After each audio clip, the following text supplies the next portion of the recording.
If you want to customize your digital painting workflow, learning how to install Krita brushes is one of the fastest ways to expand your creative tools. In this video, I'll show you how to install Krita brushes in two different ways, including the easy method for a .bundle file and the manual method for a .zip folder. By the end, you'll know exactly where to click, where to place your files, and how to make sure the brushes actually show up inside Krita. If this tutorial helps you out, please hit the like button and subscribe for more simple software guides. Alright, let's get started.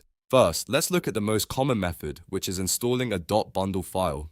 A lot of brush creators package their custom brushes into one .bundle file because it includes the brush shapes, settings, and icons all together in one place. This is usually the easiest option, especially if you downloaded brushes from a marketplace, artist website, or brush pack download page. Open Krita on your computer and from the top menu bar, click Settings, then choose Manage Resources. This opens Krita's Resource Manager, which is the place where you can import and organize extra brush assets. Once that window appears, look for the button that says Import Resources, or in some versions, Import Bundles. Click that button and then browse your computer for the .bundle file you downloaded. Select the .bundle file, then click Open. Krita will begin importing the bundle into your resources. After that, look at the resource libraries list inside the window. You should see the new bundle name listed there. Make sure it is highlighted in the active column because that tells Krita to actually use that brush pack.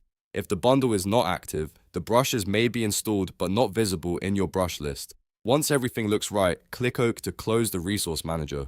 Your new brushes should now appear inside the brush presets docker, ready to use right away. If you do not see them immediately, try refreshing the brush list or restarting Krita just once, but in most cases they appear instantly after activation.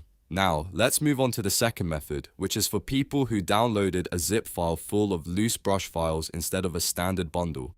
This method is a little more manual, but it is still very easy once you know where to put everything. Usually this kind of download includes individual .k, pp files, brush tips, or other asset files that need to be copied into Krita's resource folders. Start by extracting the downloaded .zip file onto your computer. Once the files are unpacked, open Krita again and go to Settings, then Manage Resources. In that window, click the Open Resource Folder button. This will open Krita's hidden resource directory on your operating system, which is where the software stores its brush assets. Now you need to move the extracted files into the correct folders. If you have .kpp files, place them into the Paintoppresets folder. If the pack also includes brush tips or other related asset files, put those into their matching folders inside Krita's resource directory. The important part is making sure each file goes into the correct location so Krita can recognize it properly. After you copy the files over, close Krita completely. This step matters because Krita needs to restart in order to read and index the new brush files.